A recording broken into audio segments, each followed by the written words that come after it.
1.1 sampai 1.3 kita akan menjelaskan secara singkat bagaimana sih tentang filosofi Ki Haji Dewantara menurut profil pelajar Pancasila. Gitu, Pak. 1.1 itu ya tentang profil tadi filosofi Ki Haji Dewantara.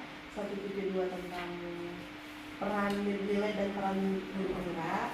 1.3 itu visi guru. Dan 1.4 itu kan budaya positif. Nah, yang kita paparkan nanti presentasi tentang budaya positif. Tapi semua yang kita juga menjelaskan kepada rekan-rekan teman-teman lebih detailnya itu budaya positif yang kita sampaikan kepada teman-teman. Tentang budaya positif itu gambarannya yang mengenai keyakinan kelas. Jadi di 1.3 itu kan kita sudah buat visi guru, Pak. Setiap guru kan mempunyai visi, sama di sekolah juga punya visi. Nah, visi itu kan kita sudutkan kepada anak-anak peserta didik kita. Nah, di situ kita buat visi kita, kemudian kita menerapkan di kelasnya masing-masing dengan cara menyebarkan budaya positif. Yang pertama, langkah pertama yaitu kita memahami dulu bahwasanya di kelas itu ada kesepakatan kelas, ada keyakinan kelas yang harus disepakati oleh warga kelas sama guru. Kan yang kita ketahui kayak tata tertib semuanya kita yang dibuat oleh guru sama kepala sekolah. Jadi nah itu yang kita terapkan nanti di kelas, bahwasanya apa saja yang kita lakukan itu harus disetujui semuanya oleh termasuk siswa tersebut. Selesai kita mempresentasikan di budaya positif itu, kita juga meminta kepada Bapak Kepala Sekolah dan Mas Jawab untuk mengisi form tentang lembar umpan balik untuk kepala sekolah. Saya nanti ini saya juga ada juga untuk murid. Kalau murid itu belum bisa membaca, jadi orang tua yang kita kasih nanti. Ini orang tua yang kita kasih, dan teman-teman yang nanti ketika kita menyampaikan kita juga kasih ke teman-teman isi lembar umpan balik itu. Nanti umpan baliknya nanti Bu ya setelah kegiatan ya? Ya, setelah kegiatan, karena pas pendampingan individu nanti lembar umpan balik ini kita akan kasih ke pengajar praktik kita masing-masing. Jadi setiap guru harus nilai saat juara. Kemudian di sini juga kami akan menjelaskan tentang perubahan paradigma. Di sini juga ada restitusi, segitiga restitusi, Pak, di mana kan setiap anak peserta didik memiliki kasus yang berbeda-beda. Jadi kita di situ akan memaparkan bagaimana cara menangani anak ketika anak itu membuat kesalahan seperti terlambat datang ke sekolah, kemudian tidak membuat PR dan sebagainya sesuai dengan kesepakatan di kelas. Itu ada namanya segitiga restitusi, ada tahapan-tahapannya. Kemudian ada 5 posisi kontrol. Yang 5 posisi kontrol itu kita nanti akan jelaskan seperti penghukum, sebagai teman, kemudian sebagai manajer dan lain sebagainya. Di situ akan kami jelaskan mana posisi itu yang paling baik untuk sebagai pendidik seperti itu, Pak. Itu gambaran singkatnya mengenai materi yang akan kami sampaikan tentang budaya positif itu tadi. Nanti kan di 1.3 juga kita sudah membuat visi. Nah, itu visi itu setiap guru harus memiliki visi. Nah, seperti di sekolah kita juga memiliki visi. Kebetulan kami sama Bu Devi tidak jauh visi dari sekolah, cuman ada berkaitan dengan pelajar Profil Pancasila. Karena kita kan sudah mau masuki kurikulum Merdeka, jadi semua program-program juga mengkaitkan tentang pelajar Profil Pancasila itu tadi, Pak. Kebetulan visi waktu tugas visi guru penggerak kita berdua sepakat untuk visi kita sama. Tapi di dalam visi itu nanti kita membuat kanvas baja. Di dalam kanvas baja itu ada prakasa perubahan. Dalam prakasa perubahan kita, itulah prakasa perubahan kita yang berbeda. Jadi dalam tujuan apa dari visi kita itu kita berbeda. Itu yang nanti kita paparkan juga sama teman-teman. Apa sih prakasa perubahan kita? Prakasa perubahan itu kita pakai kanvas baja tadi. Ada nanti sedikit juga kita jelaskan kepada teman-teman apa itu kanvas baja dan paradigma baru tadi juga itu nanti kita jelaskan ke teman-teman.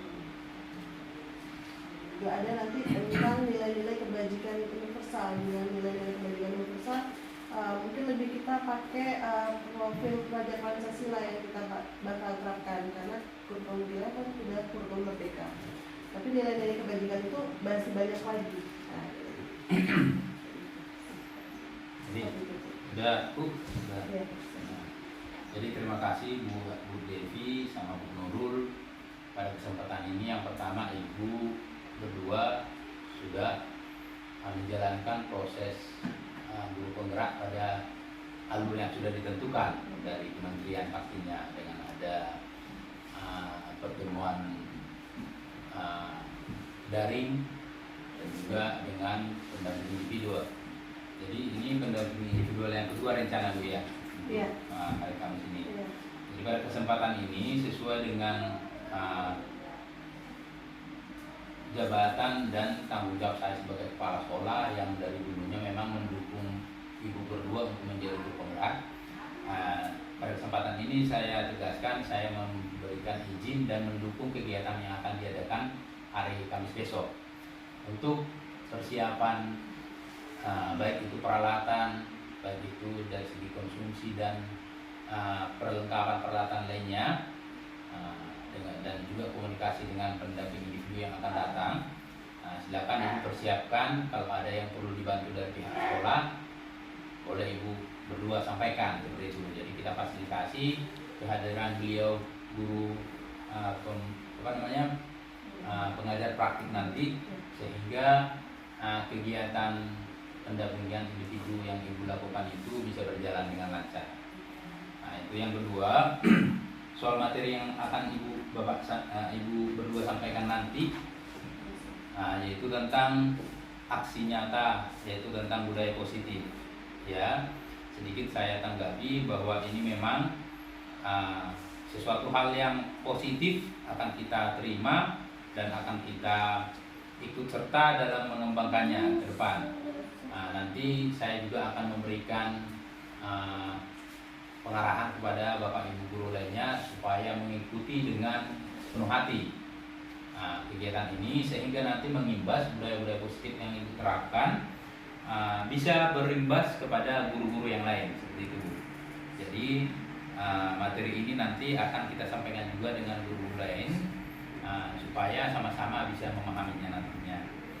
Untuk yang berikutnya soal form isian yang Ibu Bapak sampaikan, Ibu berdua sampaikan, berarti nantinya ini setelah kegiatan Ibu ya. Oke, berarti nanti ini akan saya isi setelah melihat atau merefleksikan kegiatan yang Ibu berdua sampaikan. Selanjutnya untuk rencana pendampingan individu tadi sudah, berarti ya ini dengan adanya surat ini boleh nanti kita serahkan sebagai berkas yang kita simpan bahwa kegiatan ini memang resmi seperti itu dari kementerian, dari PGP Provinsi Kepulauan Riau. Oke, terima kasih Bu. Yang selanjutnya soal rencana yang mau Ibu sampaikan nanti.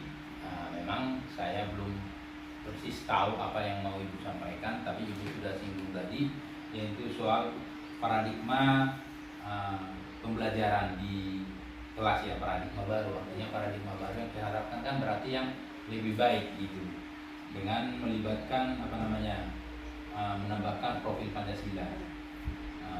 Dengan adanya yang Ibu sampaikan tadi, baik itu segitiga restitusi, bagaimana menangani anak yang ketika terlambat atau melanggar peraturan yang sudah dibuat, yaitu peraturan yang tadi di sini ya, budaya positif yang Ibu buat ini, yaitu kesepakatan kelas.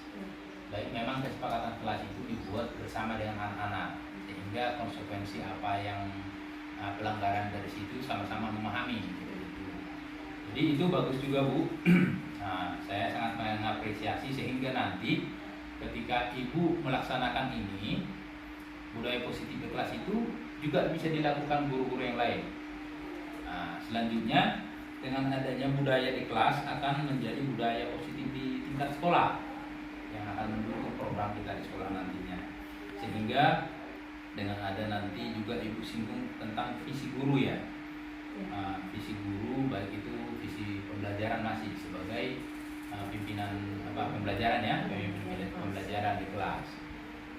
Ini boleh Ibu lakukan nanti dan melibatkan Bapak Ibu guru yang lain dengan menularkan ilmu-ilmu yang Ibu dapat dan menerapkan praktik baiknya, sehingga dengan adanya nanti visi di masing-masing kelas atau rombongan belajar itu nanti akan kita satukan juga, karena visi sekolah kita sudah ada, tetapi visi sekolah itu tidak mati seperti itu harus berkembang. Jadi ada saatnya nanti setelah ada sebuah kesepakatan, contohnya apa yang mau kita kembangkan dari visi Bapak Ibu dan Bapak guru yang lain yang untuk kita kembangkan di sekolah boleh. Jadi visi sekolah itu bisa dikembangkan, yang penting pengembangannya yang untuk lebih baik kan seperti itu. Jadi dengan adanya profil Pancasila baik dengan kanvas baja tadi dan kebajikan universal itu kan secara praktiknya ya untuk anak-anak kita. Jadi intinya saya setuju dengan apa yang Ibu sampaikan tadi, rencana kegiatan yang mau Ibu berdua buat di hari Kamis nanti. Pesan saya yang pertama yaitu tetap koordinasi dengan Bapak Ibu pendamping praktik tentang bagaimana nanti teknisnya pelaksanaannya, bagaimana cara penyampaian, karena ini berhubungan dengan masalah waktu. Apakah beliau nanti setuju ketika Ibu tampil langsung berdua atau ada jedanya, contohnya Bu Devi dulu nih 1 jam 2 jam pertama baru Bu Nurul. Bagaimana dengan ke guru yang lain contohnya. Jadi bagaimana kita nanti, apakah guru juga dan anak-anak harus hadir di hari yang sama, mengingat ini kan melibatkan guru. Itu yang saya tegaskan di sini. Coba Ibu berikan nanti masukan setelah ini, diskusi dengan guru-guru yang lain, diskusi juga dengan orang tua juga, bagaimana caranya nanti kita mengadakan kegiatan di hari Kamis. Apakah anak-anak tetap hadir atau belajar dari rumah seperti itu. Jadi itu yang bisa saya sampaikan, menjawab atau merespon yang Ibu sampaikan di depan tadi. Boleh saya serahkan waktu ke Ibu berdua lagi.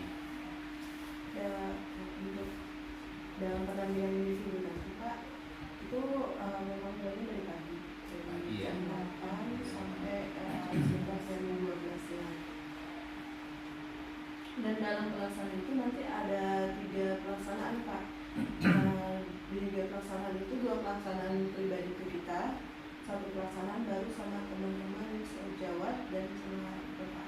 Berarti yang pertama, biar saya konfirmasi ulang Bu, berarti Ibu nanti pemaparannya pribadi maksudnya tadi dengan guru pengajar praktik atau dengan teman-teman? Pertamanya saya CGP dan pengajar praktik dulu. Berarti yang pertama masing-masing CGP dengan PP ya, berarti berdua ya. Berarti nanti kita buat posisi jangan terlalu dekat, berarti Ibu biar suara tidak terlalu ini ya. Boleh. Berarti itu serentak ya, Ibu berdua. Oke, kira-kira berapa lama perlu kita ini di sini? Kira-kira waktunya Ibu ada? Untuk soal waktu tidak disebutkan Pak ya. Jadi fleksibel ya. Ya, fleksibel. Lalu yang kedua tadi apa? Kedua nanti ada pemaparan tentang visi kita tadi, visi guru kelas atau ini visi guru dan visi sekolah nanti Pak. Visi sekolah. Yang kita dan di situ nanti kita juga jelaskan ada, kita membuat PPT Pak di situ. Jadi PP kita masing-masing nanti itu sebagai moderator. PP-nya. PP menjadi moderator dan kita menyampaikan presentasi, dan presentasi itu karena kita berdua CGP di sini, kita ganti-gantian untuk berjalan. Jadi di situ nanti ada visi kita di situ. Kita jelaskan masing-masing apa tujuan dari visi kita. Berarti sekali jalan ya? Iya. Sekali tentang visi Ibu, baru visi Ibu Nurul. Iya. Pertama mungkin kami akan menjelaskan manfaat dan tujuan kenapa kami akan mengadakan visi ini. Kemudian nanti per masing-masing akan menjelaskan kembali tentang visinya. Oke. Yang ini yang kedua ya. Yang ketiga tadi? Yang ketiga tadi itu yang CGP tadi Pak, sama Pak masih membahas CGP sama PP tadi.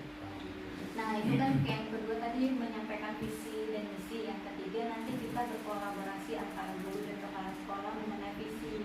Jadi nanti kita menyampaikan visi kita, kemudian guru kami akan memberikan kalimat tumpang seperti impian apa murid kedepannya, apa yang diimpikan sekolahnya, seperti itu. Kalimat tumpang itu nanti guru-guru akan menulis, kemudian kita selaraskan, kita satukan visi kita untuk di sekolah atau untuk kami atau guru-guru masing-masing guru-guru untuk menjalankan visi tersebut di sekolah. Jadi ya biar sedikit saya tanggapi Bu. Jadi memang seperti yang Bu sampaikan tadi berarti ada visi Ibu berdua ya. Ya. Tapi ini masih beda kan, enggak belum satu kan juga. Karena awal tadi kita sudah sepakat kan visi kita tetap sama, cuma di dalam visi itu kita punya tujuan lagi yang berbeda. Gitu. Jadi dengan ada visi Ibu Nurul dan Bu Devi, berarti nanti setelah kita bicarakan dan juga mendapat informasi tambahan dari proses yang Ibu lakukan nanti dengan melibatkan guru-guru kan seperti itu ya. Yang saya tangkap seperti itu. Jadi itu memang visi versi yang besok akan kita lakukan. Baru nanti kita selaraskan dengan visi sekolah seperti itu ya. Oke, jadi itu boleh kita lakukan nanti. Bagaimana bagusnya nanti setelah pertemuan itu bisa untuk mengembangkan sekolah kita lebih. Kalaupun harus merubah visi sekolah, boleh nanti kita fasilitasi sesuai dengan prosedur yang menurut kita mana yang terbaik nanti seperti itu. Jadi itu soal visi berarti boleh saya tanggapi, boleh Ibu sampaikan nanti visi-visinya dan menggali dari teman-teman guru juga. Karena visi itu kalau biasa sekolah kan kepala sekolah aja dulu yang buat visi, misi dan tujuan. Ini dengan melibatkan guru nanti sama seperti tadi kesepakatan kelas itu antara guru dengan siswa ya. Sekarang antara guru dengan guru minimal paham tujuan sekolah kita itu kemana. Jadi nilai positifnya yang saya ambil nanti di situ bahwa minimal Bapak Ibu guru maupun tenaga kependidikan itu paham akan visi misi kita. Sehingga ketika ada nanti contohnya aktualisasi atau bagaimana cara melaksanakan visi ini melalui program-program sehingga akan saling mendukung karena kita sama-sama membuat visi sekolah seperti itu. Jadi saya setuju Ibu. Jadi coba Ibu maksimalkan contohnya kira-kira menurut Ibu visi yang tepatnya menurut versi Ibu Nurul dengan Bu Devi dan bagaimana nanti mengarahkan menggali informasi maupun pendapat guru-guru yang lain, teman-teman kita yang lain karena mereka juga berhak memberikan masukan seperti itu dan saran dan pendapat dan itu nanti kita saring menjadi sebuah visi. Ini masih visi kecil kan gitu kan yang akan kita bawa nanti bagaimana selanjutnya kita menyusun visi-visi sekolah mana yang perlu kita kembangkan. Itulah Pak tujuan dari nanti pemaparan kita besok. Beliau bilang visi yang kami paparkan itu kan masih berbentuk individual. Nah setelah sudah kolaborasi antar guru lain otomatis kan berbeda pendapat. Jadi bisa diselaraskan. Adapun visi yang sudah disepakati bersama itu boleh dirubah oleh pihak sekolah ataupun tidak pun juga tidak masalah. Tergantung pihak sekolahnya kembali. Jadi kalau soal merubah itu kita bukan dalam arti sesuatu yang tabu untuk merubah, tapi merubahnya untuk lebih baik ya Bu ya. Artinya kalau saya sebagai kepala sekolah tidak kaku dengan apa yang saya pikirkan aja. Artinya gini, sudut pandang ini kan sudah ada tambah dua nih.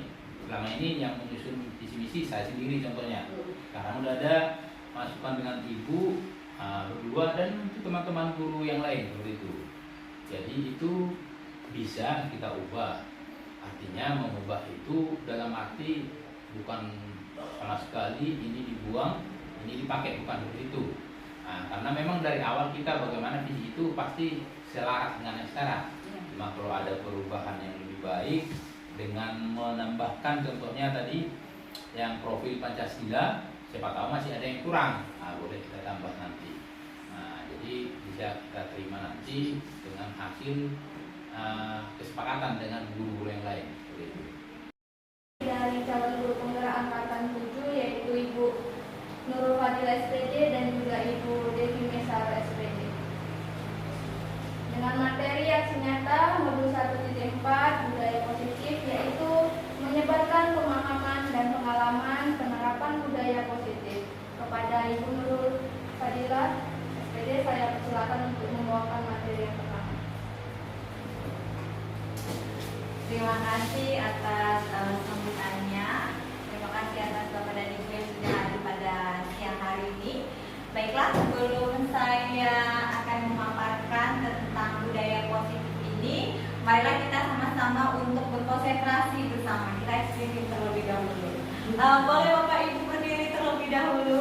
Ayo Bu Devi, kita screening terlebih dahulu. Jadi instruksinya adalah ketika saya instruksi, Bapak Ibu harus sesuai apa yang saya arahkan. Contohnya pegang mata, pegang kepala. Itu sangat simpel, tapi di situ kita melihat bagaimana Bapak Ibu konsentrasi. Siap ya Bapak Ibu ya? Siap. Sekarang pegang tangan, pegang kaki,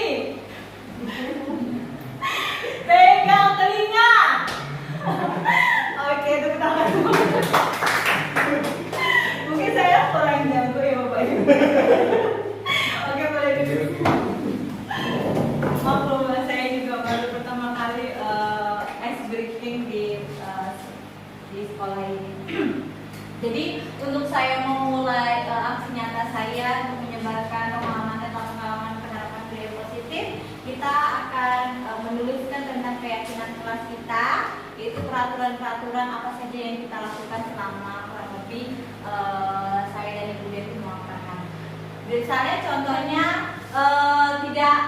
tidak mengobrol saat pemaparan, kemudian boleh bermain HP ya. Contohnya peraturan-peraturan keyakinan kelas ini kita akan setujui secara bersama.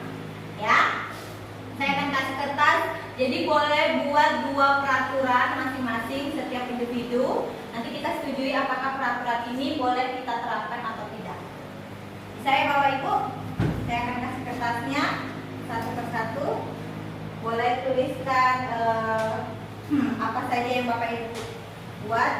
Contohnya boleh izin ke toilet atau bagaimana. Oke, nama Tidak usah. Satu kertas satu, tapi buat 2 peraturan. Satu peraturan satu. Oh, kalau takutnya nanti agak sulit, 1 kertas 1 peraturan. Jadi biar kita bisa membedakan mana yang boleh dan mana yang kayaknya kurang atau sama.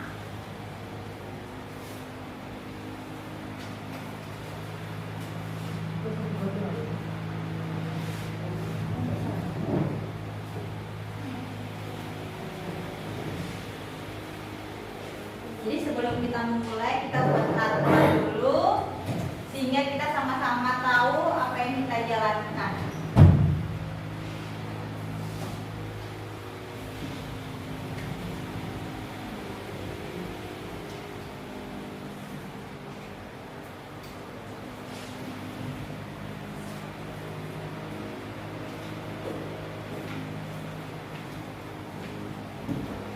Saya harap saya dan Ibu Devi yang akan memaparkannya bisa tersalurkan, bisa diterapkan di kelasnya masing-masing, kemudian bisa diimplementasikannya di kehidupan, baik di kehidupan di sekolah maupun di kehidupan lingkungan di rumah dan masyarakat.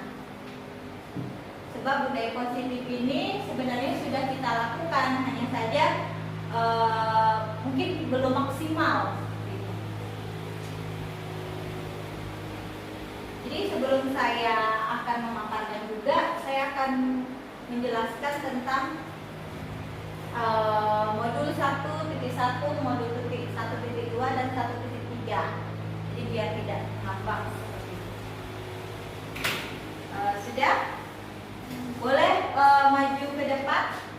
Pak Rizky, kalau sudah selesai boleh ditempelkan.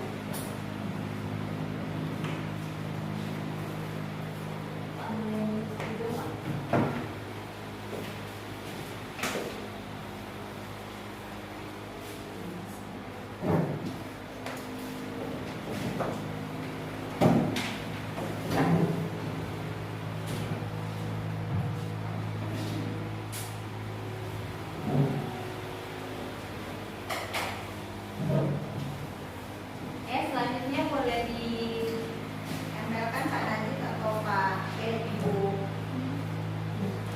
Dina.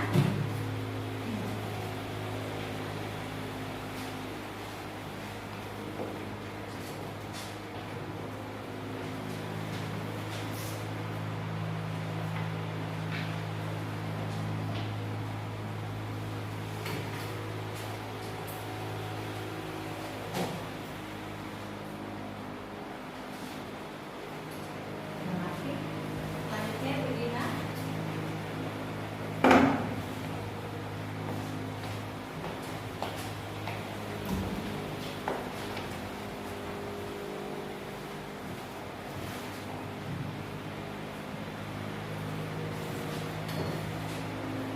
Oke, terima kasih Bu Dina. Oke, ini dia ada beberapa kegiatan kelas kita, peraturan yang kita akan jalankan. Yang pertama, boleh izin keluar kelas dengan waktu yang disepakati. Dengan waktu yang disepakati, kira-kira boleh tidak kita mengizinkan ketika keluar dari ruangan ini dengan waktu yang disepakati? Boleh. Kira-kira berapa waktunya? Yang paling lama atau paling sebentar kira-kira berapa? Atau 2 menit kah? 3 menit? Atau 5 menit? Paling lama 5 menit ya. Berarti kita setujui 5 menit. Kemudian boleh menggunakan handphone yang tidak intens, takut ada informasi di luar kelas. Berarti boleh tidak kita menggunakan HP? Setuju? Setuju ya. Kemudian tidak bising, tidak boleh bising. Apa setuju? Setuju. Oke. Ketika ingin bertanya, angkat tangan terlebih dahulu. Ya, oke. Jadi ketika bertanya, angkat tangan terlebih dahulu. Boleh? Oke. Kemudian izin terlebih dahulu ketika akan ke toilet. Oh, sama ya sepertinya ini ya. Jadi ini sama. Kita hilangkan saja karena sama. Kemudian mohon makan dan minum saat pelaksanaan. Tentu saja kita diperbolehkan ya. Kemudian tidak boleh berbicara dengan nada yang cukup keras saat ada yang sedang menjelaskan materi. Ini sama ya. Berarti tidak boleh bising ya. Ini sama. Jadi kita singkirkan. Terus terakhir diperbolehkan untuk izin keluar ruangan dengan alasan pergi ke toilet. Oh, berarti ini sama. Jadi peraturan kelas kita ada 1, 2, 3, 4, 5. Ada 5. Yang pertama boleh izin keluar kelas dengan waktu yang disepakati. Berarti boleh ke toilet atau boleh mengangkat telepon dan lain sebagainya. Kemudian boleh menggunakan handphone yang tidak intens, takut ada informasi. Jadi boleh mengangkat teleponnya atau mengecek handphone. Terus ketiga, ketika ingin bertanya, angkat tangan terlebih dahulu. Kemudian makan dan minum saat pelaksanaan diperbolehkan. Yang terakhir, tidak boleh berbicara dengan nada yang cukup keras saat ada yang sedang menjelaskan materi. Itu dia kesepakatan kita, keyakinan kelas kita yang akan kita jalankan. Oke? Sepakat ya?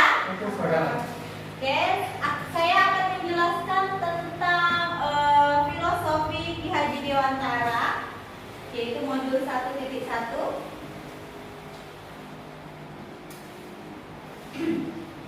Jadi di sini ada Bapak Ki Haji Dewantara, yaitu filosofi pemikiran KHD.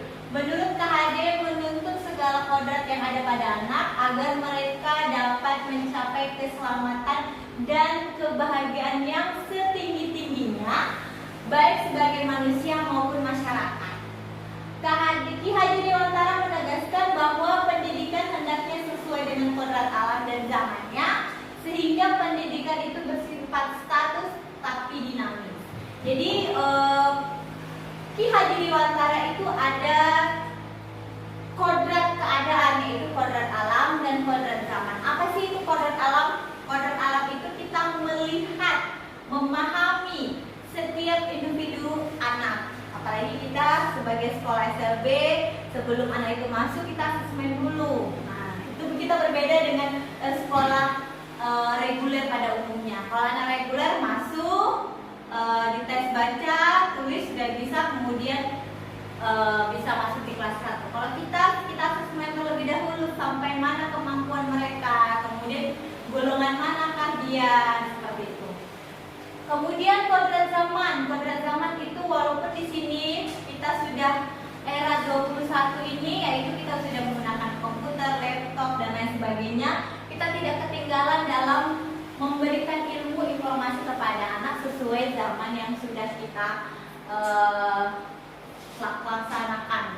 Ya, kemudian dengan media-media kita bisa, contohnya dengan SMP kita bisa memberikan sesuai dengan pembelajarannya, dengan zamannya, contohnya sudah bisa menggunakan media sosial, kita ajarkan dan lain sebagainya. Makanya di sini menurut Ki Haji Dewantara ini kita harus melihat anak, karakteristik anaknya seperti apa.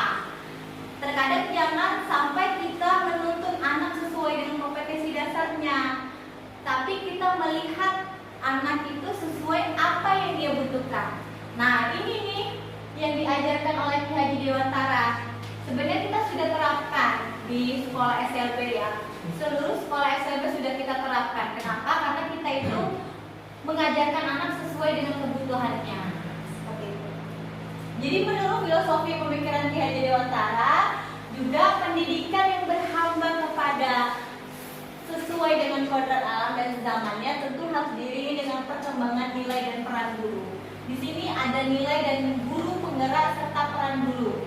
Ada berpihak pada murid, yaitu kita belajar mengajar untuk siswa, tidak kita yang siswa menuruti guru, tetapi kita harus melihat apa kebutuhan siswa. Kemudian mandiri guru harus lebih mandiri dalam mencari ilmunya, baik itu pelatihan yang ada di luar, kemudian mencari ilmu-ilmu yang ada di luar, artikel-artikel kita bisa baca untuk menambahkan ilmu kita. Kemudian inovatif, setelah kita mendapatkan ilmu kita berinovatif, mengimplementasikan, berkreatif. Kemudian kolaborasi, itu kolaborasi bekerja sama antara teman sejawat atau rekan guru, kemudian kepala sekolah atau orang tua murid, kita bekerja sama.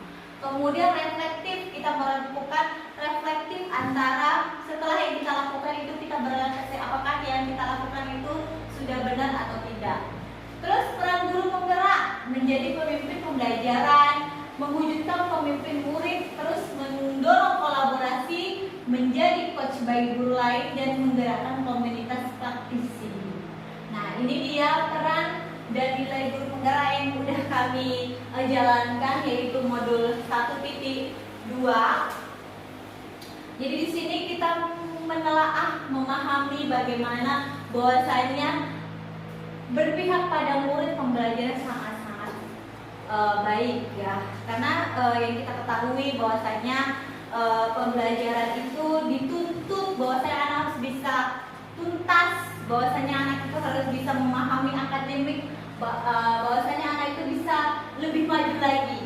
Namun di samping itu kita tidak melihat bahwasanya ada siswa yang kurang mampu dalam menuntaskan kompetensi dasar itu, sehingga kita perlu arahan, tuntunan sebagai pendidik untuk mengajarkan siswa. Nah, selanjutnya kita akan mendengarkan paparan tentang visi misi. guru penggerak. Nah, visi misi guru penggerak ini setiap guru pasti punya visi yang akan dijelaskan oleh Ibu Devi, yaitu tentang modul 1.3 yang akan dijelaskan secara singkat, namun kita akan pasti memahami bahwasanya visi atau misi guru itu penting dilakukan.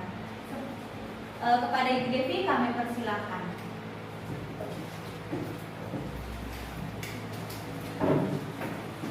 Oke, terima kasih buat Ibu Guru.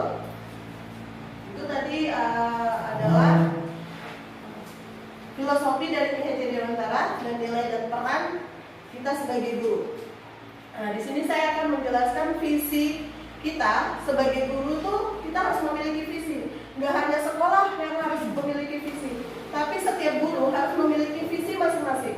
Nah, kalau setelah kita memiliki visi tersebut, kita akan membuat bagja. Nah, bagja di sini ini adalah dalam mewujudkan perubahan diperlukan visi dan langkah-langkah yang tepat untuk mencapainya. Visi dapat terwujud jika terdapat kerjasama dengan semua warga sekolah. Oleh karena itu, dalam mewujudkan visi diperlukan konkret menggunakan apresiatif inquiry dan tahapan bagja. Apresiatif inquiry itu adalah sebuah paradigma sekaligus model manajemen perubahan yang memegang prinsip psikologi positif dan pendidikan positif, pendekatan berbasis kekuatan, yaitu dengan tahapan bagja tadi. Nah, bagja di sini itu adalah model manajemen perubahan yang merupakan akronim dari B, buat pernyataan. Buat pernyataan utama B-nya tersebut. Terus A, ambil pelajaran. Bagja tadi itu kan ada B, buat pernyataan utama. A, ambil pelajaran. D, gali mimpi. C, jabarkan rencana. Dan A, atur eksekusi. Nah, dan di sini juga adalah 5 model 5D. Yang tadi definite, discover, dream, design, dan deliver. Ini adalah format kanvas bagja tersebut. Nah, ketika kita sudah memiliki visi tersebut, nah, kita ada punya poin. Poin itu adalah prakasa perubahan. Jadi prakasa perubahan itu apa? Contohnya tadi, mengembangkan pelajaran yang dapat meningkatkan kreativitas anak. Kita punya visi kita tentang kreativitas anak untuk mandiri dalam profil pelajar Pancasila. Punya lagi poin utama lagi. Poin utamanya itu adalah prakasa perubahan tersebut. Prakasa perubahan tersebut kita sambungkan ke kanvas bagja.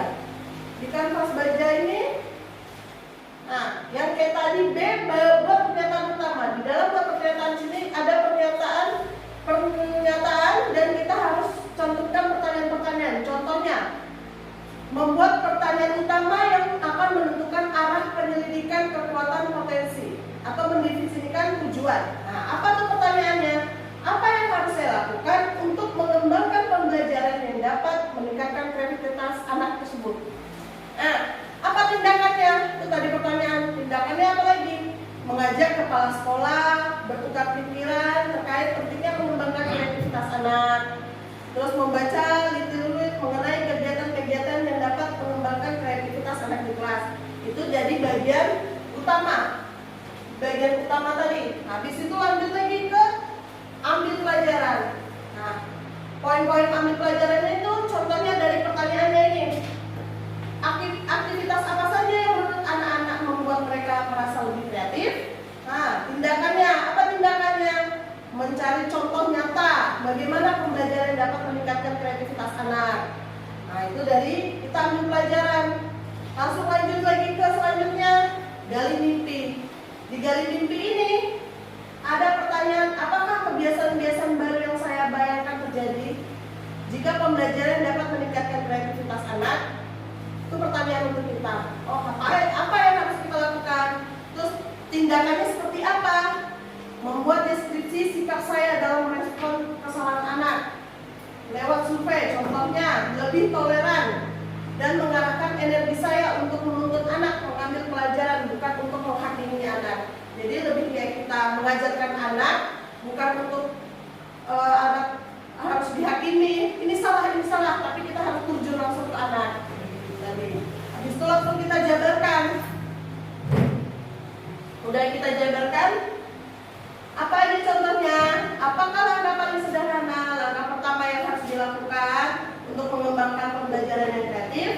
Langkahnya adalah membuat daftar pertanyaan-pertanyaan, berdialog bersama anak-anak. Apa saja sikap pola pikir yang menunjukkan kreativitas, apa saja produk yang dapat menunjukkan pemahaman mereka atas materi yang telah dibahas. Itu jabarkan rencana. Yang terakhir adalah atur eksekusi. Nah, lebih di sini kayak apa yang kita udah pelajarkan, apa hasilnya gitu langsung.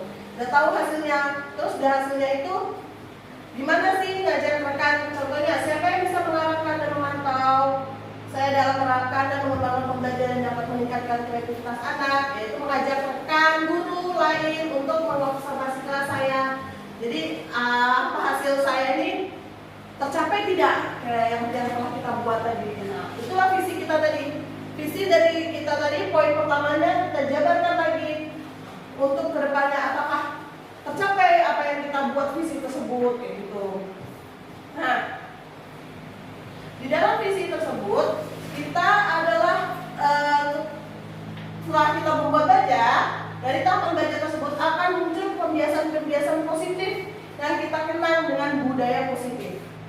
Budaya positif akan menimbul rasa aman nyaman pada murid dalam proses pembelajaran. Budaya positif juga mendorong murid untuk mampu berpikir mandiri, percaya diri, dan bertanggung jawab. Nah, di dalam budaya positif ini, saya di guru penggerak terdapat 6 poin. Pertama adalah disiplin positif, perubahan paradigma pelajar, kebutuhan dasar manusia, motivasi perilaku manusia, keyakinan kelas, dan segitiga restitusi. Di sini saya akan membahas tentang disiplin positif. Disiplin positif di sini adalah dalam budaya kita, makna kata disiplin itu dimaknai menjadi sesuatu yang dilakukan seseorang pada orang lain untuk mendapatkan kepatuhan. Kita cenderung menghubungkan kata disiplin dengan ketidaknyamanan. Disiplin positif tidak harus dengan memberi hukuman, justru itu adalah salah satu alternatif terakhir dan bila perlu tidak akan digunakan sama sekali. Jadi kalau bisa kita mendisiplin anak ya untuk hukuman itu kalau bisa jangan dilakukan. Tapi kalau anak itu tidak bisa dikasih tahu juga, yaitu adalah hukuman terakhir, benar-benar terakhir banget untuk mengasih tahukan anak sebuah kedisiplinan tersebut. Sebagai pendidik, tujuan kita adalah menciptakan anak-anak yang memiliki disiplin diri sehingga mereka bisa berperilaku dengan mengacu pada nilai-nilai kebajikan universal dan memiliki motivasi intrinsik bukan intrinsik. Jadi tujuan dari disiplin itu adalah menanamkan motivasi yang pada murid-murid kita untuk menjadi mereka yang inginkan dan menghargai diri sendiri dengan nilai-nilai yang mereka percayai. Ketika murid-murid memiliki motivasi tersebut, mereka telah memiliki motivasi intrinsik yang berdampak jangka panjang, motivasi yang tidak akan terpengaruh pada adanya hukuman dan hadiah. Mereka akan tetap berperilaku baik dan berlandaskan nilai-nilai kebajikan. Nah, di sini kita akan belajar tentang nilai-nilai kebajikan.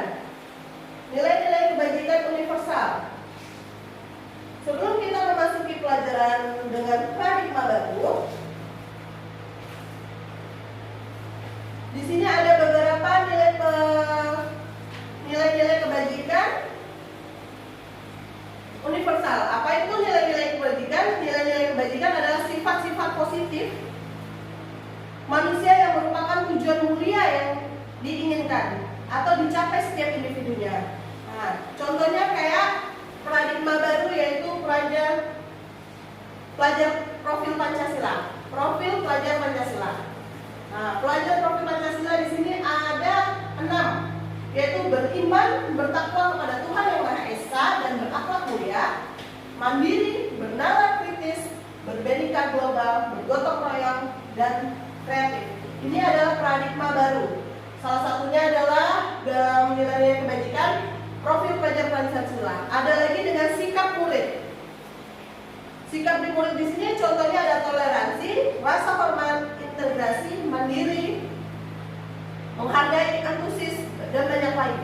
Dan ada juga 9 pilar karakter. 9 pilar karakter contohnya cinta Tuhan dan segenap cintanya, kemandirian dan tanggung jawab, kejujuran, hormat dan santun. Ada juga petunjuk seumur hidup, keterampilan hidup. Tapi untuk saat ini paradigma baru ini yang kita pelajari di sekolah itu adalah profil pelajar Pancasila. Beberapa yang saya sebutkan di sini adalah nilai-nilai kebajikan universal yang ada di lingkungan sekolah tersebut. Ada apa yang dipakai, apa yang harus kita pakai nilai-nilai kebajikan tersebut.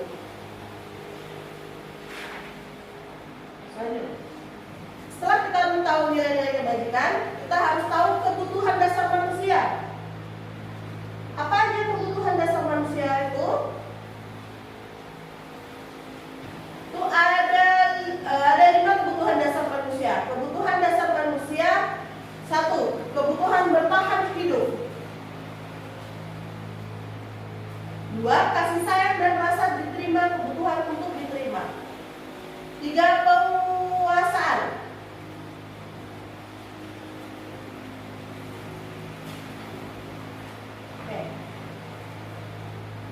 4. Kebebasan dan 5. Kesenangan.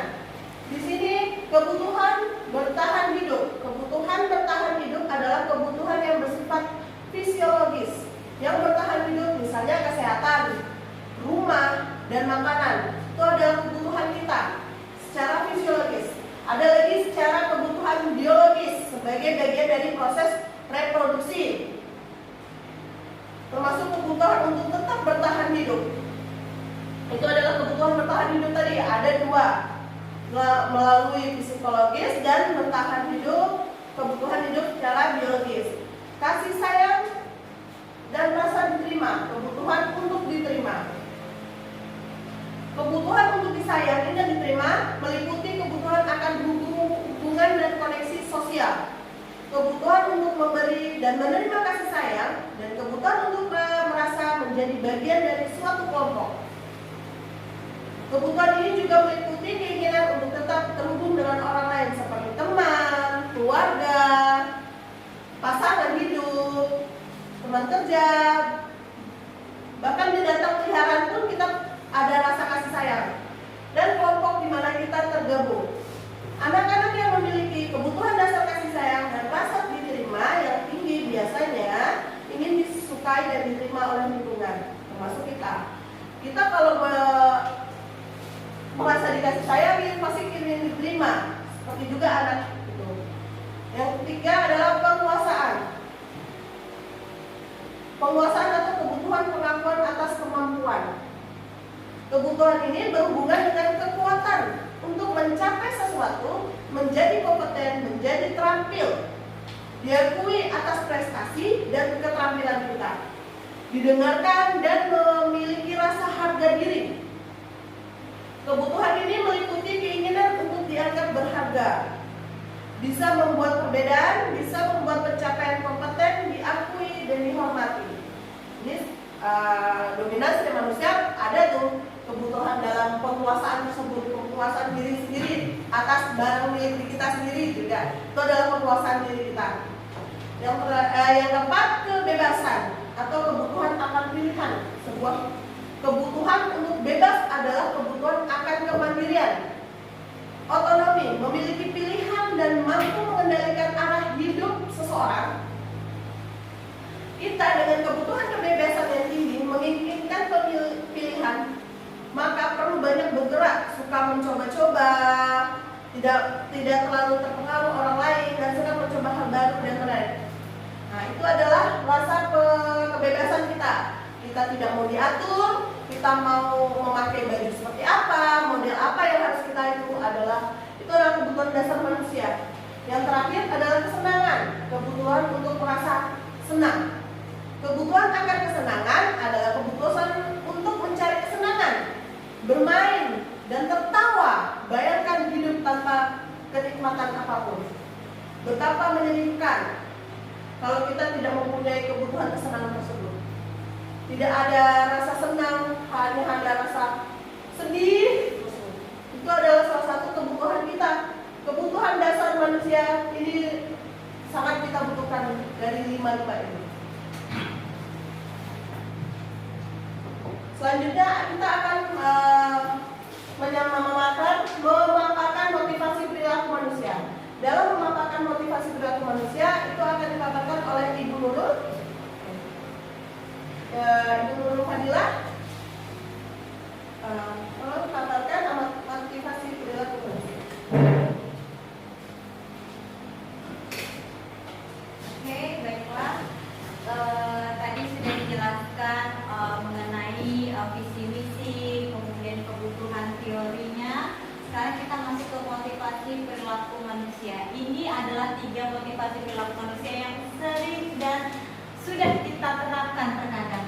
Yang pertama, untuk menghindari ketidaknyamanan atau hukuman. Murid melakukan disiplin diri karena ia takut dihukum. Ini merupakan motivasi ekstrinsik. Maksudnya bagaimana? Terkadang siswa menghindari namanya hukuman. Banyak sekali ya.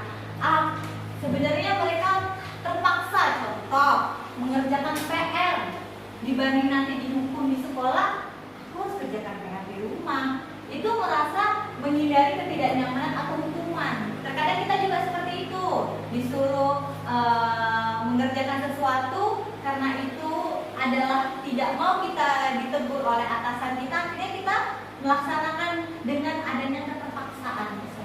Itu yang motivasi perilaku manusia. Terus yang kedua, untuk mendapatkan imbalan atau penghargaan dari orang lain. Contohnya sebagai contoh saya sebagai guru penggerak, calon guru penggerak, ada mungkin perasaan ingin mendapatkan imbalan karena ada beberapa faktor ketika kita menjadi guru penggerak, menjadi kepala sekolah, kemudian dapat menjadi pengawas, itu adalah imbalan atau penghargaan dari orang lain. Sehingga banyak orang mengikuti sesuatu arahan atau apapun itu merasa ingin dihargai. Sama seperti murid melakukan disiplin diri karena ia ingin mendapatkan imbalan, ini merupakan motivasi ekstrinsik. Ketika dia mengerjakan tugas dapat 100, ibu mau bintang. Nah, itu kenapa? Karena dia ingin mendapatkan imbalan. Sesuatu yang dia lakukan, dia ingin mendapatkan imbalan. Terus yang ketiga, untuk menjadi orang yang mereka inginkan dan menghargai diri sendiri dengan nilai-nilai yang mereka percayai. Murid melakukan disiplin diri karena mereka sadar akan nilai kebajikan dirinya. Ini merupakan motivasi intrinsik. Dari 3 ini, motivasi mana yang lebih bagus? Ini dia, yaitu untuk menjadi orang yang mereka inginkan dan menghargai dengan nilai yang mereka percayai. Nah, contohnya ketika mengerjakan PR, yaitu kan udah kewajiban mereka, kewajiban dia harus belajar lagi bagaimana untuk memahami pembelajaran sehingga dia tidak meminta imbalan, dapat 100, minta imbalan apa, seperti itu. Kemudian dia tahu bahwasanya apa yang dia lakukan untuk diri dia sendiri, sama seperti guru ketika kita pelatihan, sebenarnya apa imbalannya? Kita nggak mau dapat imbalan, yaitu nilainya ini tadi, nilai-nilai kebajikan. Kita dapat pelatihan atau dapat ilmu baru, dapat manfaat baru, seperti itu. Ini adalah motivasi perilaku manusia menurut Dian Gosen dalam bukunya Relationship School Discipline, menyatakan 3 motivasi perilaku manusia. Tapi seringkali kita melihat ini untuk mendapatkan imbalan. Ketika kita melakukan sesuatu pasti ingin dipuji oleh orang lain. Dia bunyi baik itu ya, pintar kali ya, oh ibu ini kok rajin kali ya, oh bapak ini kok gesit sekali. Kebanyakan manusia ini ingin imbalan atau ingin dipuji seperti itu. Dan jarang sekali manusia ini untuk menjadi orang yang mereka inginkan atau menghargai diri sendiri. Bahwasanya kita lakukan itu adalah untuk diri sendiri, untuk mencapai perilaku yang baik atau disiplin diri sendiri. Kemudian konsep disiplin dengan identitas gagal dan gagal sukses. Ada hukuman dan penghargaan. Nah, hukuman ini yang bersifat tiba-tiba, yang bersifat abstrak. Contoh, ketika anak itu tidak mengerjakan PR di dalam suatu kelas, kenapa kamu tidak mengerjakan PR? Keluar kamu. Itu tanpa adanya kesepakatan kelas. Jadi tiba-tiba langsung dihukum tanpa adanya kita mengetahui kenapa anak itu tidak mengerjakan PR. Contohnya, menyakiti tidak nyaman, murid merasa jadi takut. Akhirnya dia merasa itu tadi tidak nyaman. Akhirnya dia harus mengerjakan untuk menghindari hukuman. Terus murid akan menyembunyikan kesalahan dia sehingga dia lebih tertutup, tidak mau apa yang mengutarakan kenapa dia begini, seperti itu. Murid menjadi rendah hati. Jadi ketika kita menghukum siswa langsung dengan nada tinggi, kemudian kita menunjuk dengan mata yang melotot, siswa akan merasa tersakiti hatinya. Apalagi itu bakalan ingat di benaknya bahwasanya gurunya ini galak, seperti itu. Gurunya ini suka marah-marah. Padahal ada kesalahan dia ini yang dia lakukan, tapi dia terbenam di otaknya adalah guru itu adalah galak. Apa penghargaan yang tidak efektif, merusak hubungan, sifat iri. Ketika orang lain dipuji dia merasa iri, kemudian mematikan kreativitas, menghukum dengan sistem ranking, merampas hak dan menghargai diri, tidak menghargai dirinya. Kemudian lanjut, ini ada konsep disiplin dengan identitas sukses, ada konsekuensi dan penghargaan.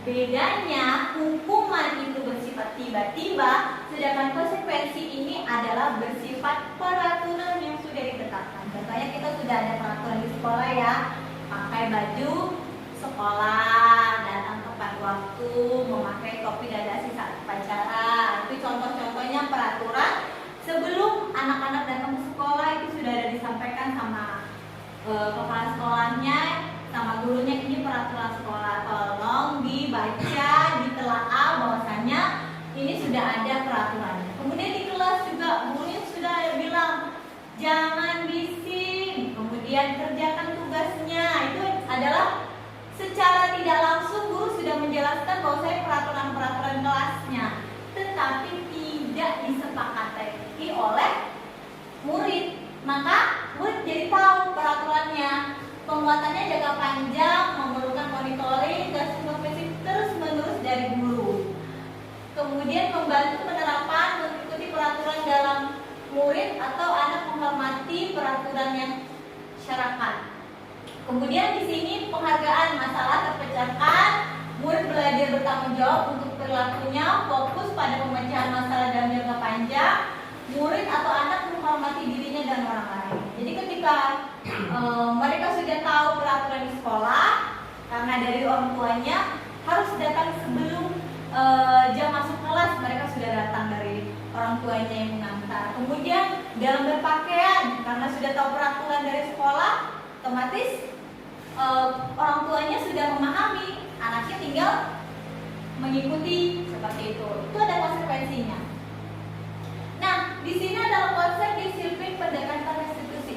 Dari ada hukuman, kemudian ada tadi konsekuensi. Ketika kita berbuat salah ada konsekuensinya karena sudah bersifat tertulis dan dinamis. Sedangkan konsep disiplin adalah pendekatan restitusi, merupakan proses kolaboratif yang mengajarkan murid untuk mencari solusi untuk masalah mereka dan membantu murid berpikir tentang orang seperti apa yang mereka inginkan dan bagaimana mereka harus memperlakukan orang lain. Nah, ini dia yang kita harapkan tadi yang sudah disampaikan oleh Bu Devi, yaitu profil pelajar Pancasila yang berpikir kritis, kemudian bergotong royong, berketuhanan yang berakhlak mulia, berketuhanan yang Maha Esa, kemudian mandiri dan reflektif. Itu adalah contoh-contoh profil pelajar Pancasila. Nah, di sini pendekatan pengertian restitusi ini yang kita harus lakukan dibanding penghukum dan konsekuensi. Nah, pendekatan ini ciri-cirinya yaitu restitusi bukan menebus kesalahan namun untuk belajar dari kesalahan. Yang kedua, restitusi memperbaiki hubungan. Restitusi adalah tawaran atau bukan paksaan. Restitusi menuntut untuk melihat ke dalam dirinya. Restitusi mencari kebutuhan dasar yang mendasari tindakan. Restitusi diri adalah cara yang baik. Jadi menurut Ki Haji Dewantara ada bahasa ing raso sum tula ada. Di depan memberi teladan, ing ngadua mang puasa. Madua Mangkaisang di tengah membangun keinginan dan tut urip handayani di belakang memberi dorongan. Jadi pengertian restitusi ini adalah kita memberikan arahan kepada siswa untuk berpikir kritis sehingga murid mendorong untuk menyelesaikan masalah tersendiri.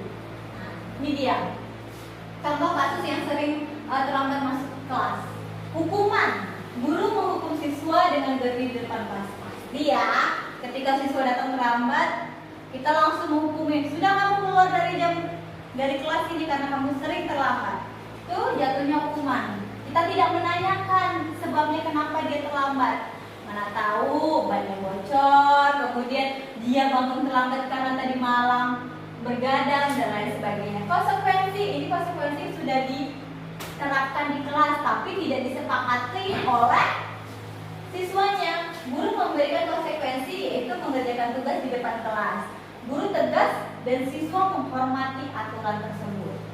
Kemudian restitusi, guru menanyakan keyakinan kelasnya dirinya dan memberikan arahan kepada siswa serta menasihatinya. Guru terbuka, siswa menghormati diri dan orang lain. Jadi kita menanyakan tentang kenapa mereka bisa melakukan tersebut. Terus kita mengarahkan bagaimana ini bisa terjadi. Kemudian kalau terjadi, apakah kamu mengulanginya lagi? Nah, contohnya seperti itu. Terus selanjutnya 5 posisi kontrol restitusi. Nah, ada penghukum, pembuat rasa bersalah, teman, pemantau, dan posisi manajer. Saya di sini ketika saya mendapatkan materi ini, saya merasa saya ini kadang sebagai teman, kemudian kadang saya juga sebagai penghukum anak ketika mereka bersalah. Pasti ya, Bapak dan Ibu, ketika anak buat salah, pasti kita langsung tiba-tiba mengejar, udah kamu seperti ini, udah kamu berdiri di depan kelas. Nah, itu dia penghukum. Penghukum biasanya dengan nada yang keras, kemudian dengan mata yang melotot dan menunjuk-nunjuk. Contoh, kamu nih ya sudah tidak buat PR, masih aja begini terus, sudah kamu depan. Nah, seperti itu dengan menunjuk-nunjuk dengan nada keras. Sedangkan pembuat rasa bersalah dengan nada yang lembut, cenderung sedih, sedih. Jadi sehingga ketika anak itu merasa dia dikecewakan, dia berbuat ini adalah salah. Kemudian teman, seringkali kita melihat bahwasannya ada guru sama anak murid yang lengket sekali, bahkan sudah dianggap sebagai teman bukan guru, seperti itu kan. Bahwasanya kita juga pernah ada waktu sekolah dulu, itu guru aku tuh sebagai temanku nih, sebagai teman curhat. Sebenarnya teman ini banyak sekali positifnya. Kita bisa dekat sama anak juga bisa mendengarkan sharing-sharingnya kepada kita, bisa menceritakannya kepada kita, sharing ke kita. Cuman sebagai teman ini tidak ada pembatas, sehingga siswa menganggap dirinya adalah guru adalah tameng. Ketika dia berbuat salah, guru akan membantunya.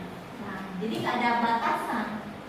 Sedangkan pemantau itu dengan nada yang tidak ada emosi, datar dan cenderung formal, sehingga dia menanyakan apakah kamu ini salah perbuatannya, kemudian apa konsekuensinya ketika kamu buat salah. Nah, seperti itu. Sedangkan manajer ini adalah sesuatu posisi kontrol yang sangat baik. Contohnya, kita tidak mengejudge, kita cenderung sesuai dengan pendekatan, kita bisa mendekat, kita bisa menanyakan apa permasalahannya, dan mereka bisa berpikir kritis dan bisa memecahkan masalahnya. Kemudian contoh penerapan 5 posisi kontrol siswa bermain saat di jam belajar. Contohnya penghukum, hukumnya patuhi aturan kelas, berdiri di depan kelas. Itu contohnya langsung ya, tanpa ada itu tadi, langsung gurunya menghukum. Perbuatan rasa bersalah, berapa kali ibu bilang jangan main saat belajar, kamu ini membuat ibu kecewa ya. Seringkali kita buat seperti itu ya, dengan nada-nada yang sedih, sehingga siswa tersebut, aduh, aku jadi kecewa sama ibu ini gara-gara aku bermain. Kemudian teman, ayolah belajar. Ini tidak, ayo belajar. Ini tidak main, tidak ngobrol. Boleh ibu itu merasa senang saat kamu patuhi peraturan kelas. Jadi sambil nada yang senyum, mendayung, nah itu dengan teman. Sedang memantau itu datar dan lebih formal. Kamu sudah melanggar atur kelas ini. Apa peraturan dan konsekuensinya? Jadi anak lebih memahami peraturan yang sudah dibuat, kemudian apa konsekuensi yang sudah mereka lakukan. Kemudian manajer, apakah kamu tahu kesalahan kamu? Ditanya, kamu sudah melanggar aturan kelas? Dia ditanya, oh berarti dia harus menjawab iya. Sedangkan ini, apakah kamu tahu kesalahanmu? Dia ditanya dulu, oh tahu bu, kesalahan saya bermain saat jam belajar. Kira-kira bagaimana akan memperbaiki kesalahan ini? Ya bu, saya nggak akan memperbaiki, saya akan perbaiki kesalahan ini, tidak akan main lagi di jam pembelajaran. Jadi seposisi manajer ini, kita menanyakan apa kesalahan dia, apakah mereka itu keyakinan kelasnya itu sudah benar apa tidak. Itu dia posisi kontrol. Jadi keyakinan kelas, tadi kita sudah keyakinan kelas ya. Apa sih mengapa keyakinan kelas itu, mengapa tidak peraturan kelas saja? Nah, mengapa kita memiliki peraturan tentang penggunaan helm pada saat mengendarai kendaraan dua motor? Ini ada pertanyaan nih. Kira-kira kenapa kita memiliki peraturan tentang menggunakan helm saat kendaraan motor? Kira-kira kenapa? Untuk apa kita pakai helm? Ada yang bisa jawab? Keselamatan. Keselamatan. Kedua, mengapa kita memiliki peraturan menggunakan masker pada saat itu ya? Terus mencuci tangan setiap saat? Untuk kesehatan dan keselamatan juga. Jadi itu dia keyakinan kelas. Untuk nilai-nilai dari kebajikan ini kita dapat simpulkan bahwasanya keyakinan kelas adalah untuk keselamatan dan kesehatan diri dia sendiri. Sehingga mereka tahu bahwasanya adanya peraturan ini tadi, kalau kita nggak ada buat, tiba-tiba bapak tuh main, pak, tolong pak, HP-nya dimatikan. Nah, contohnya seperti itu. Kalau kita nggak ada ini, nah, jadi orang tuh, apa sih bu? Saya kan ada penting. Nah, contohnya seperti itu. Ibu tuh nggak tahu saya kan ada penting. Bahwasanya kalau ada ini nih, jadi saya paham. Bahwasanya ketika bu tiba-tiba agak lama sedikit ke toilet, kita sudah mengejar ini bapak ini kok lama sekali ya keluarnya padahal sedang menelpon. Karena kita nggak ada kesepakatan itu tadi. Nah, makanya perlunya keyakinan kelas di kelas masing-masing. Nah, ini dia kasus dia di sekolah kita nih. Kasus kita di sekolah kita di SLB, bahwasanya ada beberapa anak yang bisa kita lakukan keyakinan kelas adanya komunikasi. Bagaimana yang nggak bisa komunikasi ini bu? Pasti ada cenderung pertanyaan nih. Nah, dengan ada pertanyaan ini kita membuat keyakinan kelas adanya komunikasi secara individu. Nah, ini memang agak konkret ya, memang agak lebih spesifik. Karena keyakinan kelas ini kita harus tahu semua peraturan-peraturan yang kita sepakati.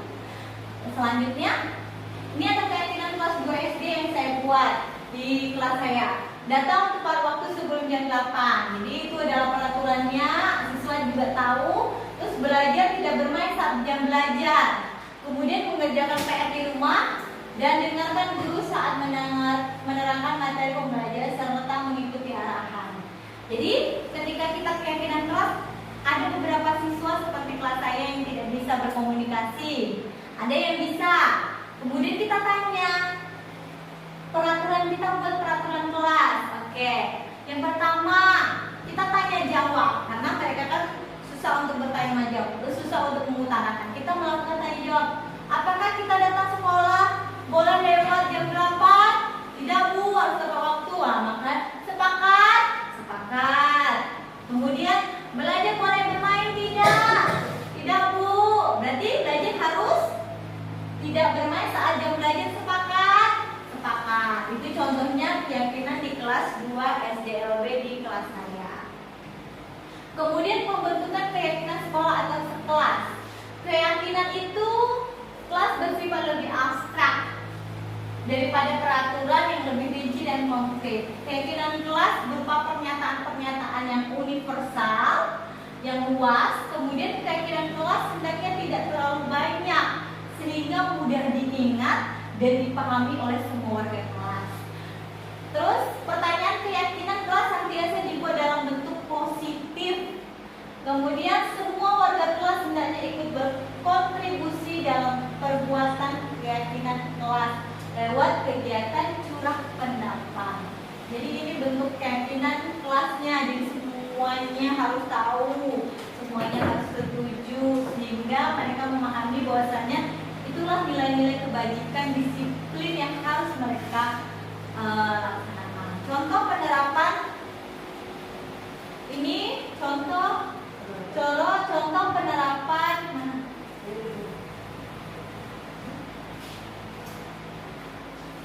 ini adalah segitiga restitusi. Nah, setelah itu kita maksudnya apa sih ini dari rangkaian tadi ini dia?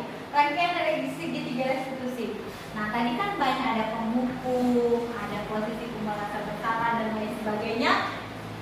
Pendekatan segitiga restitusi yaitu sebagai manajer.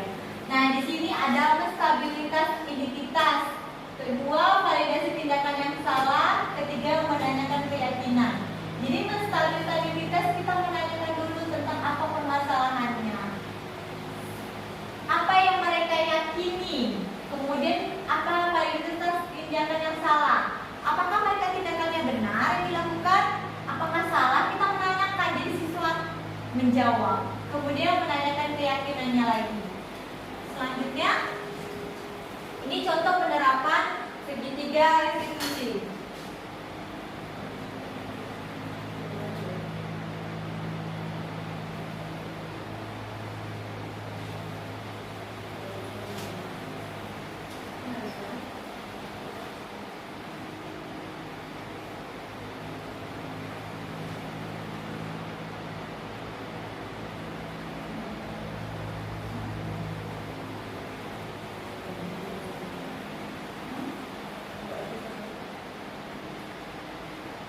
Jadi ini ada contoh segitiga restitusi. Yang pertama kita menanyakan keyakinan anak tersebut kenapa bisa terlambat.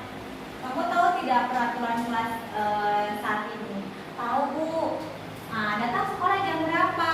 Datangnya jam 8. Kemudian apakah perbuatan kamu salah? Datangnya lewat jam 8. Salah Bu. Terus kenapa kamu bisa datang terlambat? Ya Bu, karena saya tadi malam bergadang, tidurnya terlalu malam. Kenapa kok bisa? Ya Bu, karena saya lagi sedang main handphone. Jadi guru tahu, oh dia terlambat karena main handphone. Apakah salah perbuatan kamu? Salah Bu. Seharusnya bagaimana? Kita tanya lagi. Jadi anak berpikir kritis. Ya Bu, saya tidak akan memulainya lagi. Saya akan lebih tidurnya lebih awal lagi dan tidak main handphone, sehingga nanti pagi saya bisa bangun lebih awal. Nah, ini contoh segitiga restitusi mendekat. Jadi kita memanggil anak, kemudian berindividu dengan ada pendekatan seperti itu. Jadi kita tahu masalahnya, kita tidak menghukum, tapi anak memahami kesalahan yang mereka buat sehingga kedepannya tidak mengulanginya kembali. Jadi kesimpulannya, dalam penerapan program disiplin positif hendaknya guru memiliki standar kepribadian, profesional dan sosial yang baik, mampu merefleksikan pada posisi kontrolnya saat ini bagaimana penjalanan dirinya sebagai seorang among atau posisi manajer yang menuntut murid-muridnya menjadi insan yang mandiri, merdeka dan bertanggung jawab. Oke. Standar pendidikan nasional dalam rangka menciptakan lingkungan yang positif, maka setiap warga sekolah, pemangku kepentingan perlu saling mendukung, menghayati dan menerapkan nilai-nilai kebajikan yang telah disepakati bersama. Untuk dapat menerapkan tujuan mulia tersebut, maka seseorang pemimpin pembelajaran perlu berjiwa kepemimpinan sehingga dapat mengembangkan sekolah yang baik agar terwujudnya suatu budaya sekolah yang positif sesuai dengan standar kompetensi pengelolaan yang telah disepakati. Tujuan mulia dari penerapan disiplin positif agar terbentuknya murid-murid yang berkarakter, berdisiplin, santun, jujur, peduli, bertanggung jawab, dan merupakan pembelajaran sepanjang hayat sesuai dengan standar kompetensi lulusan yang diharapkan. Oke, demikian pemaparan kami dari disiplin, budaya positif maksud saya. Ada pertanyaan mengenai pemaparan yang sudah kami jelaskan? Kita mau buka sesi tanya jawab. Sekian. Untuk itu ada yang ingin bertanya? Boleh? Silakan Pak. Ada pertanyaan? Boleh mengenai kasus-kasus yang di kelas atau di lingkungan ya. Silakan Bu Lina. Terima kasih untuk pertanyaan berikan. Ini saya ingin bertanya sedikit untuk segitiga restitusi. Bagaimana penerapan segitiga restitusi pada anak yang memiliki keterbatasan dalam berbicara? Ya, terima kasih.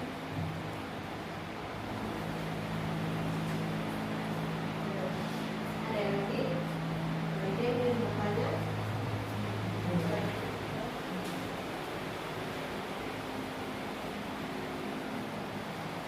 Oke. Ada lagi yang bertanya?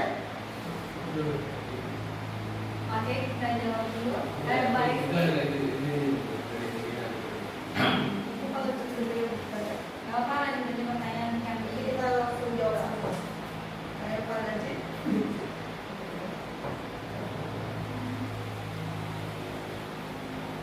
Oke, sudah. Dulu. Yang berikut dulu.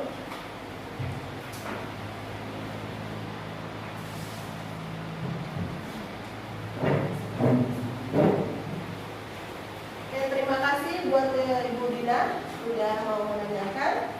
Di sini pertanyaannya adalah gimana kita menerapkan segitiga restitusi pada anak yang memiliki keterbatasan bicara.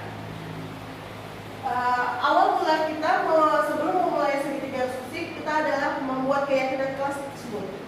Dalam keyakinan kelas tersebut di dalam kelas kita dibicarakan bersama anak-anak. Otomatis anak-anak pun mendengar walaupun dia tidak bisa menyampaikan apa yang mereka inginkan. Ya. Dan keyakinan kelas tadi kita harus berupa abstrak dan harus benar-benar dimengerti anak. Contohnya kayak tadi, kita harus datang tepat waktu jam 8. Nggak boleh telat ya anak-anak. Kita datang harus jam 8. Pakai baju sekolah ini. Contohnya hari Senin kita harus bawa topi ini. Otomatis kan anak-anak tuh tahu tersebut. Oh, kita harus bawa topi nih. Harus pakai dasi. Itu udah keyakinan kelas tersebut. Ternyata ada keyakinan di mana ini. Terus kita menerapkan ke segitiga restitusi tadi. Kita tanya ke anak ke menstabilkan identitas.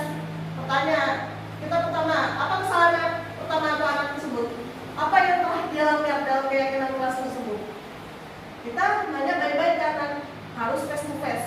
Ngomong kalau bisa, ngomong sama anak tidak harus di forum besar, harus face to face. Karena biar anak itu merasa dihargai, merasa kalau mereka itu tidak dihukumi untuk ditindas di kelas tersebut. Kita tanya baik-baik sama anak, kita face to face. Kenapa ibu panggil di sini? Apa kesalahan kamu? Dan anak itu memang tidak bisa menjawab karena punya keterbatasan bicara tersebut. Kita jelaskan baik-baik.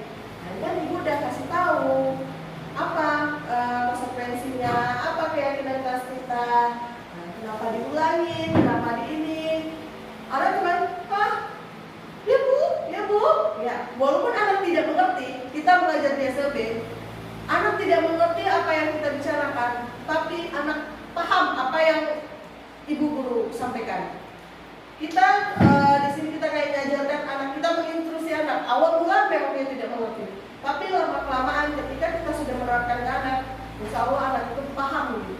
Jadi keterbatasan bicara, walaupun tidak bisa dia tanggung jawab, tapi kita tetap meyakinkan dia. Inilah keyakinan kelasnya, harus ditaati, harus diikuti. Walaupun dia tidak menjawab, tapi dia tetap, oh ya, oh ternyata saya punya peraturan nih di dalam kelas, punya keyakinan di kelas nih, harus seperti apa. Dia anak tuh kayak merasa untuk berubah ke depannya, oh saya tidak perlu lagi kayak gini, karena dia sudah punya keyakinan kelasnya sendiri seperti itu. Apakah jawaban saya merasa puas atau ada yang mau ditambahkan lagi? Dulu? Mungkin saya bakal penambahan lagi. Nah, untuk sekolah kita yang di sekolah SMP ini memang banyak sekali kekurangan anak-anak kita.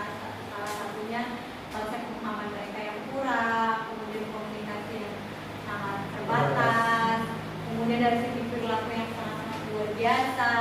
Nah, itu perlunya itu tadi kolaborasi antara guru dan orang tua murid. Jadi ketika kita sudah melalui pendekatan baik segitiga institusi, perlu lagi kita kolaborasi antara orang tua, sehingga orang tua tahu apa yang harus mereka lakukan di rumah, sehingga nanti tidak diulangi lagi di saat di jam sekolah. Nah, contohnya apa?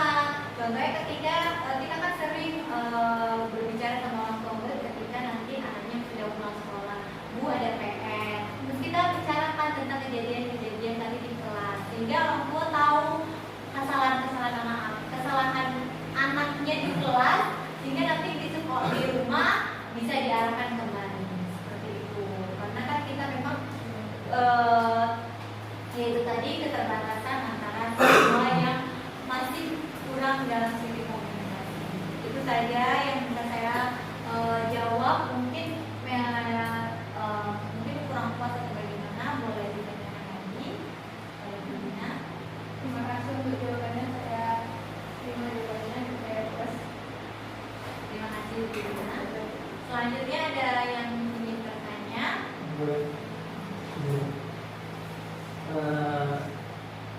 Kita kan di sekolah SLB itu kan ya, kalau ke anak kan untuk keyakinan kelas mungkin kita bisa berikan di sekolah seperti ini misalnya, kita sudah laksanakan. Tapi bagaimana sih caranya kira-kira untuk mensinkronkan visi kita di sekolah atau cara keyakinan kelas kita di sekolah dengan orang tua? Karena kan mungkin kita cuma ngasih orang tua di rumah itu kan mungkin lebih lama ya. Kita kan cuma sebentar. Kadang mungkin yang diterima anak itu yang lebih banyak di rumah daripada yang di sekolah. Kadang yang di sekolah karena cuma sebentar itu jadi suka dilupain gitu kan. Dan orang tua itu kan kadang kita ngabarin ke orang tua saat itu paling misalnya kita ngabarinnya ke ibunya aja nih, kan belum tentu bapaknya tahu apa yang tadi disampaikan. Ya mungkin ya ada beberapa mungkin yang itulah, tapi kan karena kesibukan kadang ya kebanyakan suka ini bagaimana itu bagus untuk menyinkronkan visi kita, cara mengajar kita di sekolah, ya keyakinan kelas tadi. Dalam kita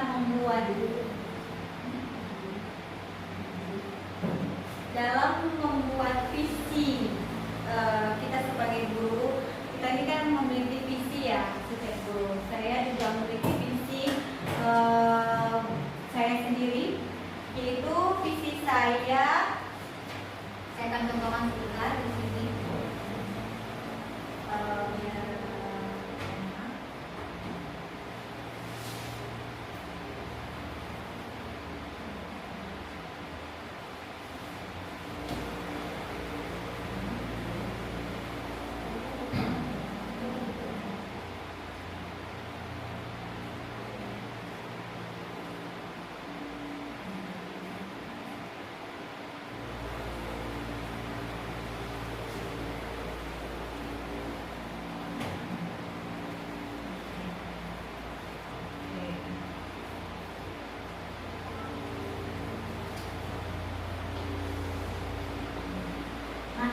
Ini visi saya, yaitu mewujudkan generasi berakhlak mulia, mandiri, kreatif, religius sesuai dengan pelajar Pancasila. Sebenarnya dapat dari mana sih Bu ini mandiri, kreatif, religius? Pasti berpikir seperti itu kan? Yang dari mana? Itu ada dapat dari profil pelajar Pancasila. Profil pelajar Pancasila ada 6: beriman, bertakwa kepada Tuhan Yang Maha Esa, mandiri, kreatif, religius. Kenapa saya ambil mandiri ini? Mandiri ini kan ada 6 ya. Saya ngambil mandiri, kreatif, sama religius. Kenapa saya ngambil 3 itu? Karena sama berakhlak mulia. Karena mandiri, siswa kita ini kurang mandiri. Makanya kita adanya proksus itu tadi. Mandiri dalam arti bina dirinya masih kurang, kreatifnya juga masih kurang, religiusnya juga masih kita perlu tingkatkan lagi. Tadi pertanyaan Bapak adalah bagaimana mensinkronkan visi sekolah dalam keyakinan pada orang tua untuk kolaborasi dan untuk mengkomunikasikan orang tuanya. Bagaimana caranya mensinkronkan dengan adanya kita, yaitu dengan keyakinan kelas? Contohnya tadi kan sudah dijelaskan bahwasanya kita membuat keyakinan kelas dengan adanya bahasa yang dimengerti anak, tidak ribet, tidak panjang, tidak bertele-tele. Jadi kita bahasanya cukup yang dimengerti anak. Mandiri dan kreatif ini kan panjang, visi kita panjang, tapi kita mau jabarkan. Nah, jabarkannya bagaimana? Contoh,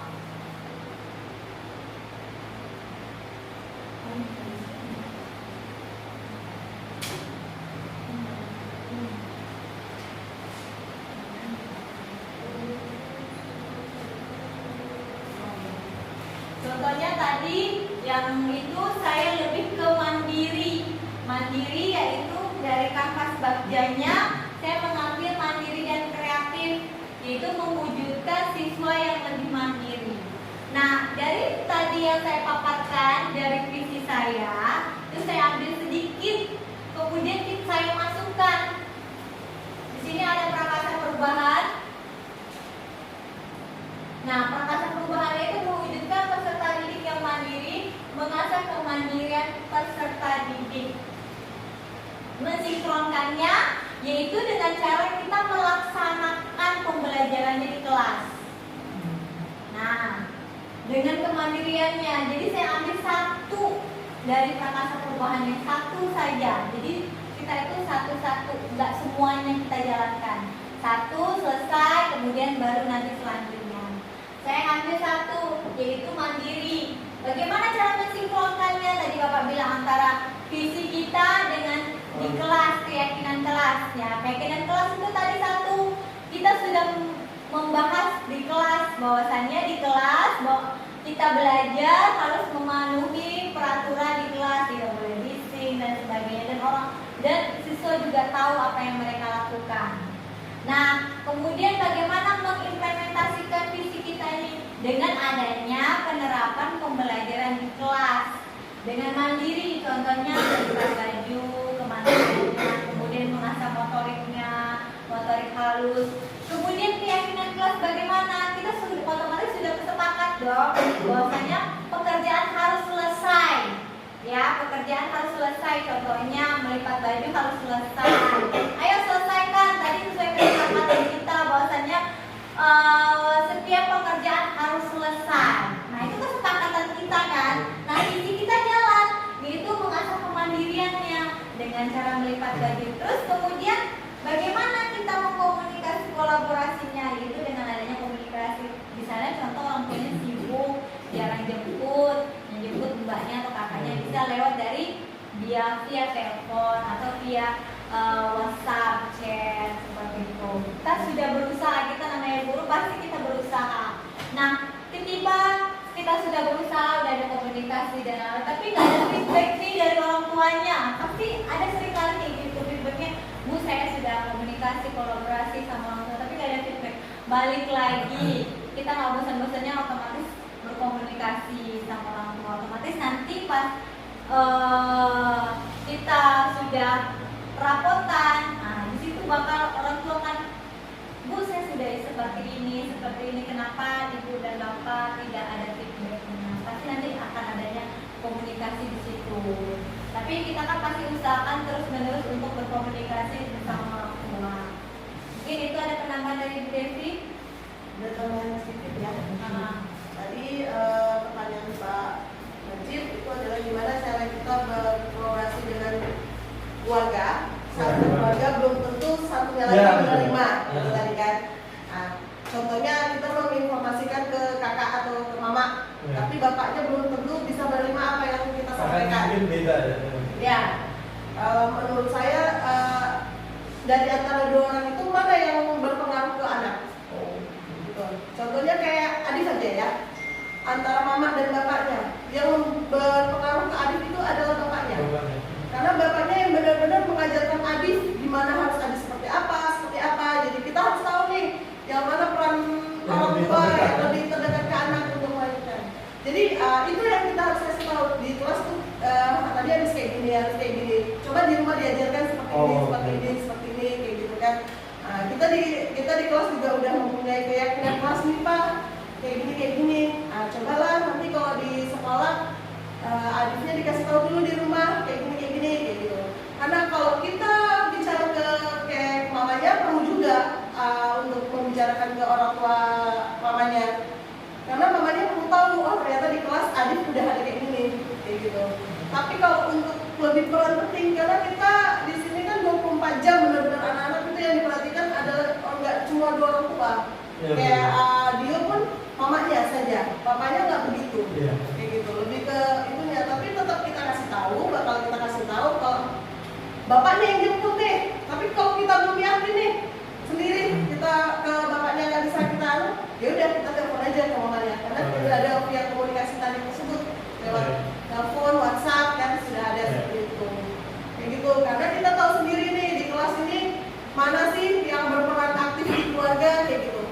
Kan ada juga yang kayak anak tuh ketika dijemput, anak dititipkan ke nenek. Ke nenek itu sulit, itu pernah saya alamin karena dimanapun anak itu harus dicontohnya ke yang ngajar itu kan. Orang tuanya nggak bisa peran penuh kepada anaknya, di situ malah neneknya. Sebisa mungkin kita harus menghadapi neneknya. Atau kalau orang tua tersebut yang kita kasih tahu nenek itu gimana harus kayak mana. Tapi ya balik lagi ke keluarga, karena tidak semua itu menerima apa yang dikasih ke guru. Tapi kita sebagai guru pasti mau yang terbaik untuk anak. Karena anak itu mau berubah kan. Karena kita untuk keyakinan kelas, kita buat visi, itu kan semua untuk anak kayak gitu. Itu sih kalau menurut dari saya. Gimana? Mau Pak Najib ada tambahan atau kurang puas? Oke, cukup sekian paparan dari kami tentang budaya positif. Terima kasih Bapak Ibu telah mau mendengarkan paparan dari kami. Cukup dulu, terima kasih.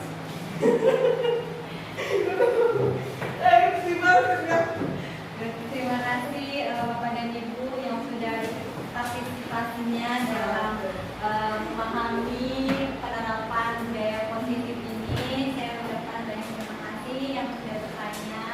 Mungkin memang jawaban kami kurang memuaskan bagi Bapak dan Ibu, tapi disinilah yang kami dapat sampaikan bahwasanya pentingnya kita mendisiplinkan siswa dengan penerapan segitiga restitusi tadi, kemudian memposisikan kita sebagai manajer sehingga anak tidak merasa tersakiti, merasa rendah diri dan lain sebagainya.